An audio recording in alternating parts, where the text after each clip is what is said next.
So Carlos Correa obviously at the forefront of the Twins' plans this offseason, and they've been in talks. They've made either an offer or at least discussed very specific frameworks. And that topic came up on Gleeman and the Geek, their most recent episode, John Bonus, Aaron Gleeman. John talked about basically a general framework. Let's get right into that. There's definitely stuff going on with Carlos Correa. I mean, there's definitely that the Twins have made a significant offer. I don't think we talked about that last time. From what I've learned about that offer, it's in excess of what we had hoped they would try. When we were kind of saying, 8,250, something like that, or the kind of numbers we're throwing away. The offer they made is more significant than that. I still didn't sound to me like that offer was something that could get something done, right? It's a good second or third place offer. He didn't go, probably. I'll take it. Yeah, exactly. And I mean, I think they are having some active discussions. I think Correa's, made some counter offers and such. I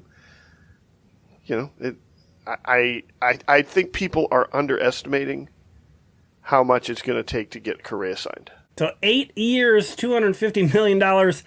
Obviously, that would be the biggest contract in Minnesota Twins history by quite a bit. But kind of as alluded to, is that enough? We don't know. We don't know what the other teams are going to offer. Obviously, Carlos Correa should know better than anybody. The market's a little bit unpredictable after what he went through last year.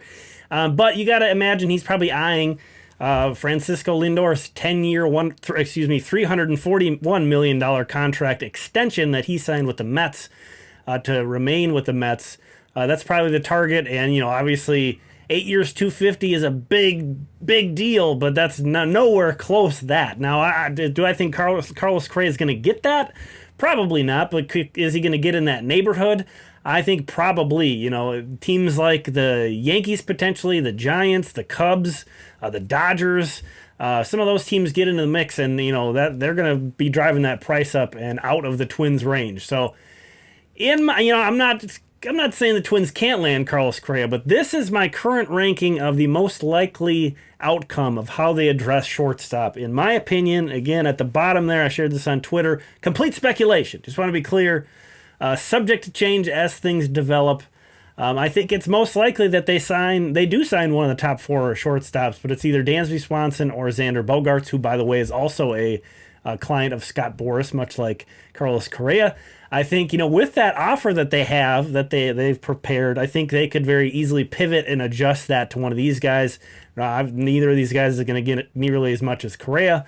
But if Bogaerts would take, the biggest contract in Twins history. Swanson would take the biggest free agent contract in Twins history, more than likely to sign them. So it's not like those guys are going for chump change.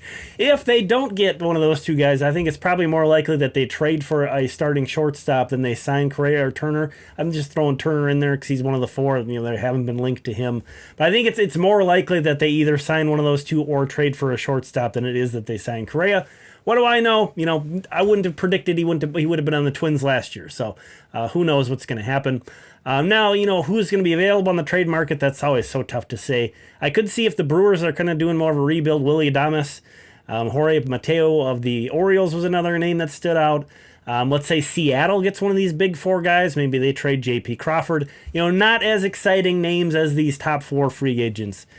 For sure. I could see them potentially also signing one of the lesser free agents like Elvis Andrus to address the position. Or, I put this way down, roll with Farmer there. You could. He could be your starting shortstop, but you're going to have one of the worst shortstop situations in the league. I don't think that's what the Twins want to be doing right now.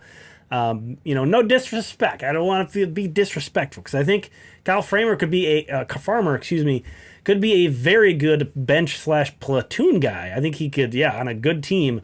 But if he's your starting shortstop, I think you're going to have a difficult time building up a competitive team around that. You're going to have to make some pretty significant additions elsewhere for that. So that's my take on how I could see this situation evolving. What do you think? Let me know how you would kind of rank all the options or how you see them addressing shortstop. Keep in mind, this always kind of comes up. Royce Lewis, according to Dan Hayes' most recent reporting, July 1st was what he threw out. I think that would be, I would take that in a heartbeat. I think that would be great if Royce Lewis was on the Twins on July 1st.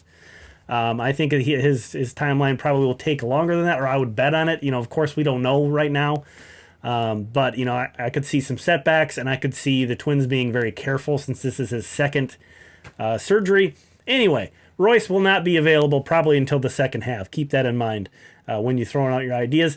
Thank you so much for watching this video. Thanks so much to all the members for supporting the channel. Here are the premium members listed here. We'll talk again soon.